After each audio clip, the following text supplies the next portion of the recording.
Nobody remembered her name. That's the part that still gets me all these years later.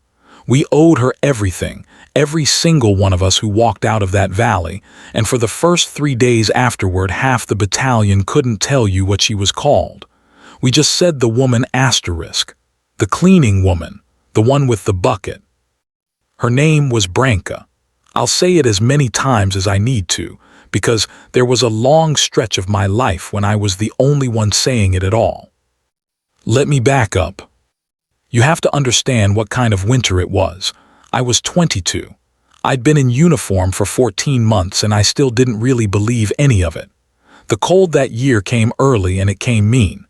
By the middle of December, the whole pass was locked under it, the river half frozen, the road up to the post slick as glass in the mornings. We were stationed at an old place the maps called Vrana, a stone schoolhouse and a few outbuildings on a shelf of ground above the valley, with an orchard sloping down behind it and the mountains shutting us in on 3 sides. Before the war, it had been a market town. People grew plums there. You could still see the rows of trees, all gone wild, knuckled and black against the snow. There were maybe 200 of us holding that shelf. Officially, we were a battalion. In practice, we were tired men in coats that weren't warm enough, and one major named Kavak who hadn't slept properly since October, and a radio that worked when it wanted to. And we had Branka. She came up from the lower village every day on foot. I never once saw her arrive in anything but those gray felt boots, and I never once saw her late.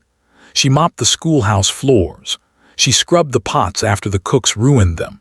She emptied the slop and hauled the ash and wiped down the long tables where we ate, and she did it all with this flat, patient face that gave away absolutely nothing. 50s, I'd have guessed. Hands like a man's.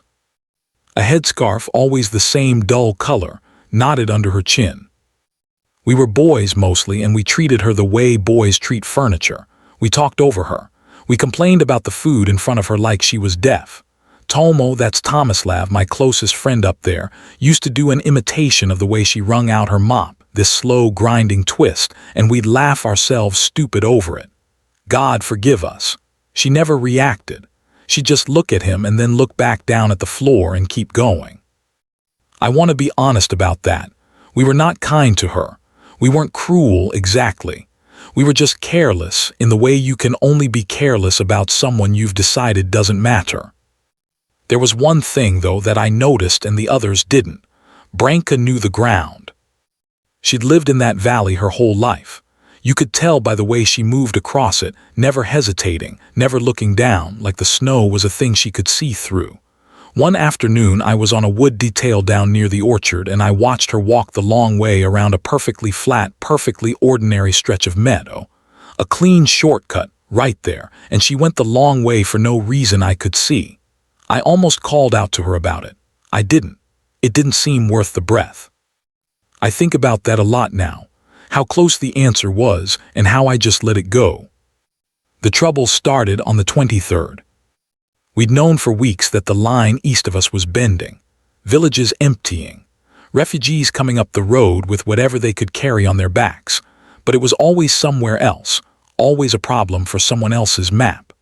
Then on the morning of the 23rd, the shelling started in the next valley over, close enough that we felt it in the soles of our feet, and by noon the road behind us, our road, the only road out, had a column of enemy armor sitting across it.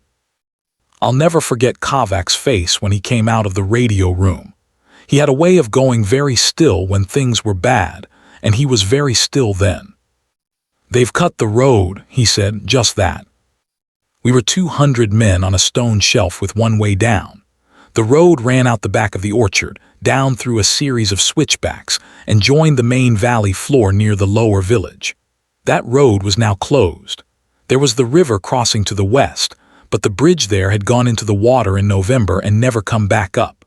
And there was the front of the shelf, the open slope falling away toward the valley, which sounded, to a frightened 22-year-old, like a fine fourth option. It wasn't.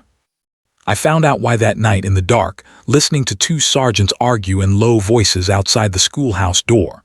The slope at the front of the shelf, the whole gentle open meadow that ran down to the valley floor, it was sown with mines. Old ones. They'd been put in years before in some earlier turn of the war that none of us had been alive for as soldiers, back when the front had run right through this town. Hundreds of them, maybe. Nobody had a map. Nobody had ever cleared it. The locals knew to stay off it, and the army had just inherited the knowledge as a rule. You do not go down the front slope. It was so well understood that nobody had even bothered to tell the new conscripts in plain words. It was just the thing everyone knew except the people who didn't. So that was our situation by the night of the 23rd. Armor on the road behind us. A drowned bridge to the west. Mountains we couldn't climb in winter on two sides. And in front of us, the one open path to safety and to our own lines on the valley floor. A field that would tear us apart if we said a boot wrong. Kovac got on the radio. The answer came back thin and crackling and useless. Hold position. Relief in 72 hours. 72 hours we did not have, because the armor on the road was not going to sit there for 3 days being polite about it. That was the 23rd. The 24th, Christmas Eve, is the day I'm really here to tell you about. It snowed all that morning, the soft kind, the kind that would have been beautiful anywhere else. We strung the schoolhouse with what we had, which wasn't much. Somebody'd kept a few candle stubs.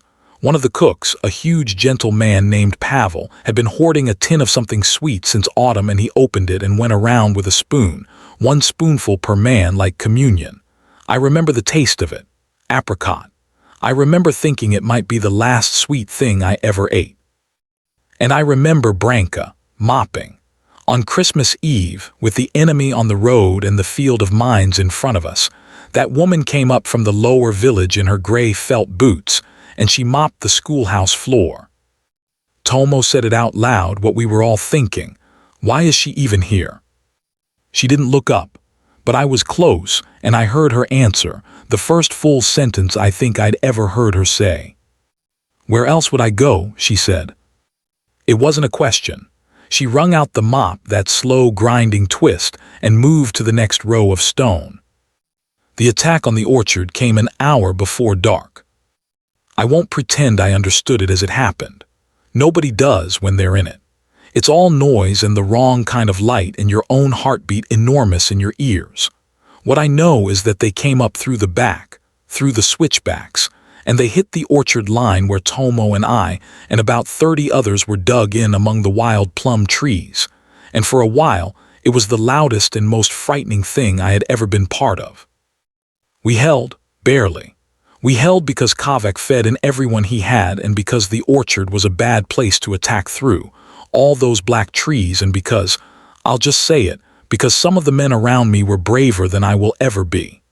A boy named Luca, younger than me, stood up at exactly the wrong and exactly the right moment and did something I still can't talk about, and he didn't come back from doing it, and the line held because of him.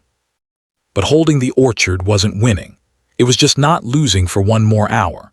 We pushed them back down the switchbacks, and we knew, every man on that shelf knew, that they'd come again at first light, and there'd be more of them, and the second time the orchard would not hold. Kovac knew it best of all. I saw him standing at the front of the schoolhouse in the blue dark after the firing stopped, looking down the front slope, looking at the one way out that would kill us. We had wounded, a lot of them. We had ammunition for maybe one more serious fight. We had a radio promising us a relief that was 3 days and a closed road away, and we had until dawn. That's when I saw Branka go to him. I was close enough to hear because I'd been sent to carry a message, and I was waiting to be noticed. She walked right up to Major Kovac, this cleaning woman, this piece of furniture, and she stood in front of him with her hands folded over her stomach the way she always held them, and she said, "I can take them across the slope." Kovac looked at her like she'd spoken in a language he didn't have. "The slope is mine," he said, slowly, like to a child. "I know it's mine," she said. "My husband helped sow it. I carried his lunch out to him every day for a month the spring they did it. I watched where every shovel went." She paused. "It was my family's land. I knew that field before there was a single mine in it. I know it now.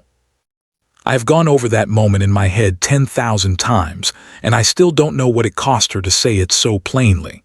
My husband helped sow it. A man long gone by the way she said it.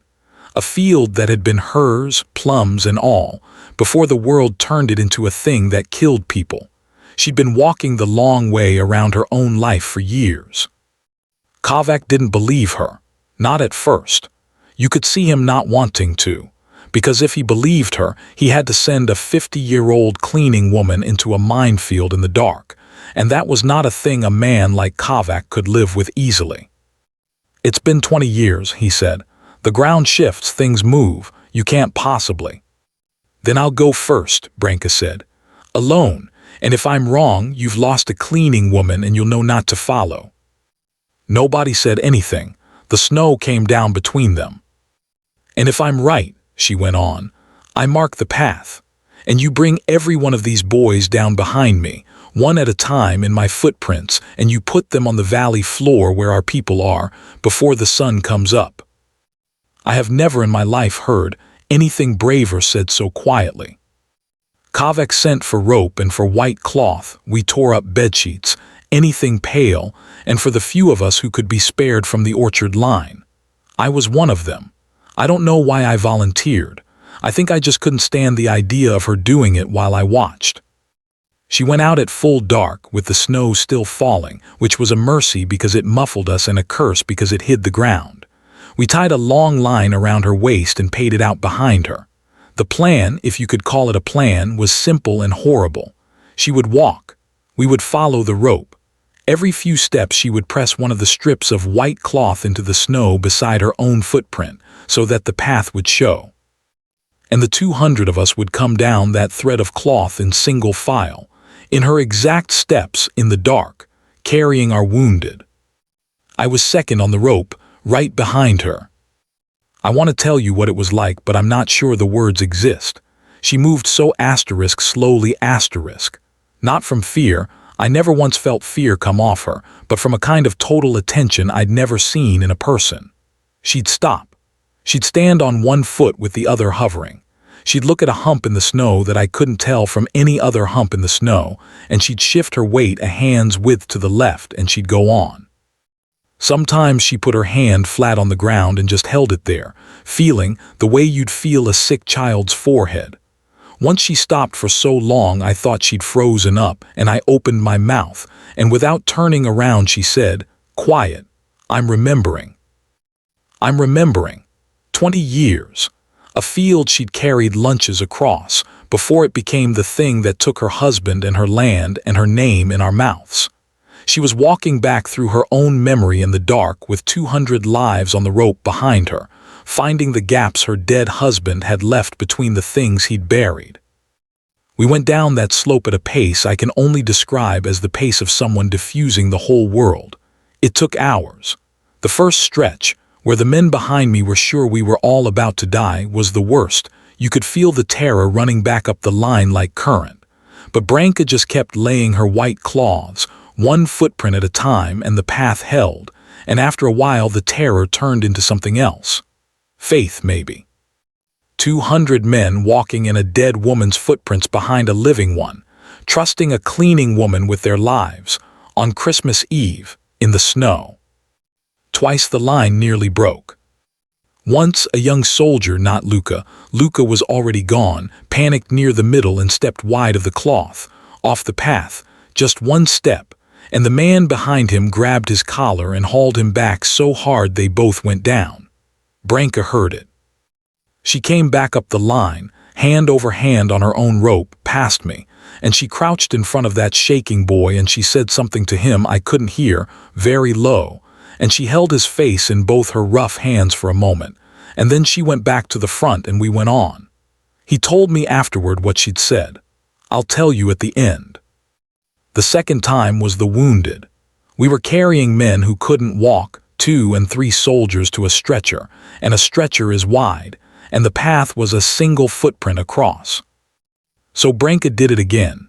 She went back and walked beside each stretcher herself, on the unmarked ground, testing it with her own weight first, every step, so the stretcher bearers could follow her instead of the narrow line of cloth.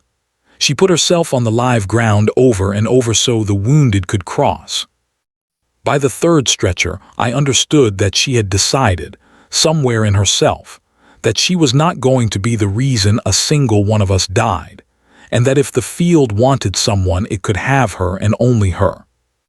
I was 22 and I had thought I knew what brave was. I'd watched Luca in the orchard. I knew nothing. The sky was just starting to go gray at the edges when the front of the line reached the valley floor. I'll never forget the feeling of the ground changing under my feet. You don't think a person can feel the difference between earth that might kill you and earth that won't. But you can. Every man who came off that slope felt it. The moment the soles of your boots came down on the flat, ordinary, blessed valley floor, and your body understood before your mind did that you were going to live. Men were weeping. Big men I'd seen do terrible things in the orchard without blinking, sat down in the snow at the bottom of that slope and put their faces in their hands and cried like children. And we were on our own side. That was the thing none of us had dared hope for.